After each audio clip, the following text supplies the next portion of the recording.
قوم عاد آئی بڑی طاقتور، یہاں تک کہ للکارنے لگے، کوئی ہے ہم سے بڑا طاقتور تو لاؤ نا ہمیں جس سے ڈراتے ہو۔ ہمارے خداؤں نے تیری عقل خراب کر دی ہے، ہم سے تو بڑا کوئی طاقتور نہیں۔ تو اللہ تعالیٰ نے فرمایا، اے ہود انہیں بتاؤ جس نے تمہیں پیدا کیا وہ تم سے زیادہ طاقتور ہے۔ تو جب اللہ تعالیٰ کی طرف سے وہ حجت پوری ہوئی اور وہ اپنے تکبر میں بڑھتے رہے، نافرمانی میں بڑھتے رہے، تو اللہ تعالیٰ نے عذاب کا دروازہ کھولا۔ قحط آ گیا، انسان ایسے بھوکے، اور وہ انسان ہماری طرح تو نہیں تھے، بلکہ 40 ہاتھ قد ہوتا تھا، 30 ہاتھ قد ہوتا تھا، 800 سال 900 سال عمر ہوتی تھی، نہ بوڑھے ہوتے تھے نہ بیمار ہوتے تھے، نہ دانت ٹوٹتے نہ کمزور ہوتے، نہ نظر کمزور ہوتی، جوان تندرست توانا، صرف موت آتی تھی، اس کے علاوہ انہیں کچھ نہیں ہوتا تھا۔ اب ان کو بھوک بھی زیادہ لگی اور وہ اپنی ضرورتوں کا غلہ بھی کھا گئے، حلال بھی کھا گئے، حرام بھی کھا گئے، پھر کتے بھی کھا گئے، بلے بھی کھا گئے، چوہے بھی کھا گئے، جو چیز ہاتھ میں آئی سانپ بھی کھا گئے، ہر چیز کھا گئے، پر نہ بارش کا قطرہ گرا، نہ زمین کا دانہ پھوٹا، یہاں تک کہ درخت توڑ توڑ کر ان کے پتے بھی چبا گئے، قحط دور نہ ہوا۔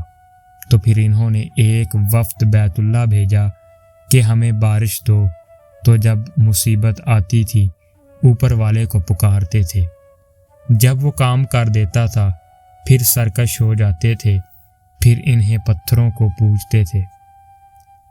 تو اللہ تعالیٰ نے 3 بادل سامنے کیے، آواز آئی ان میں سے ایک کا انتخاب کرو، ایک سفید، ایک سرخ، ایک کالا۔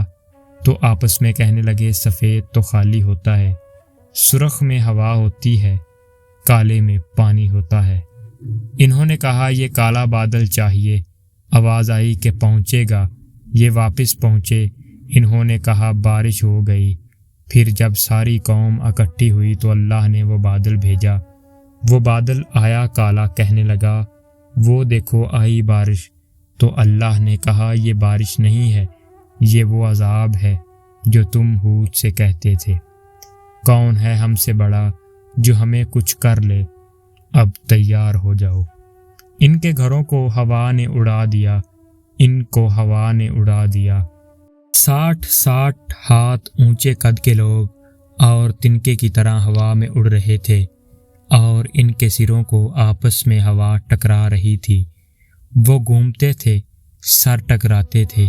بعض لوگ بھاگ کے غاروں میں چھپ گئے، تو ہوا کا بگولا ایسے زوردار طریقے کے ساتھ غار کے اندر جاتا اور پھر ایک دھماکے کے ساتھ ان کو باہر نکالتا، پھر ان کو ہوا میں اچھال دیتا گیند کی طرح، پھر ان کے سر آپس میں ٹکراتے ٹکراتے ان کی کھوپڑیاں پھٹ گئیں اور ان کے بھیجے ان کے چہروں پر نکل آئے، اور پھر اللہ نے الٹا کے ان کو زمین پر مارا، سر الگ ہو گیا، دھڑ الگ ہو گیا۔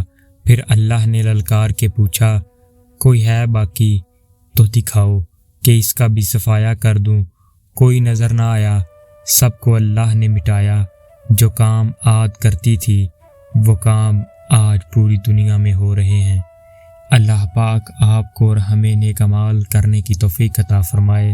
وما علینا الا البلاغ المبین۔ شکریہ۔